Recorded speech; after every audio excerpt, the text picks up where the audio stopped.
తమ పోరాటాల వల్లే శారదాపీఠం అక్రమాలు బయటపడుతున్నాయని తెలుగు శక్తి అధ్యక్షుడు బివి రామ్ అన్నారు. శారదాపీఠంలో అక్రమ నిర్మాణాలు కూల్చివేయాలని గతంలో పెందుర్తి తహసీల్దార్తో పాటు జిల్లా కలెక్టర్కు కూడా ఫిర్యాదు చేశామన్నారు. తాము చేసిన ఫిర్యాదుల వల్లే సర్వే నిర్వహించారన్నారు. గత ప్రభుత్వ హయాంలో క్విట్ ప్రోకో జరిగిందన్నారు. ఇదే క్రమంలో భీమిలిలో కారు చౌకగా ఎకరం ₹1,00,000 చొప్పున కోట్లాది రూపాయలు విలువ చేసే భూములను వైఎస్ జగన్ ప్రభుత్వం దారాదత్తం చేస్తుందన్నారు.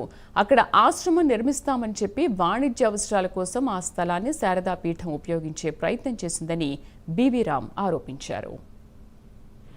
ఈరోజు శారదాపీఠం మేము కోరుతుంది సిట్ ఎందుకంటే అక్రమాలు అంతా ఇంత చేయలేదు.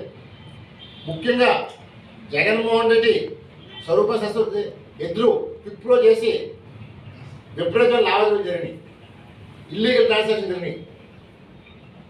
ఈరోజు కూడా ఇన్కమ్ ట్యాక్స్ కానీ ఈడీ కానీ రైట్ చేస్తే అక్కడ సంపద దొరుకుతుంది కార్యక్రమాలు చేస్తాం. ఇప్పుడు అక్కడ ఉన్నది ఆస్తులు సంపద తరలించడం కోసం ప్రయత్నం చేస్తున్నారు. సో అక్కడ పోలీసు నిఘా పెట్టాలని చెప్పి తెలుగు శక్తి ప్రభుత్వాన్ని కోరుతుంది.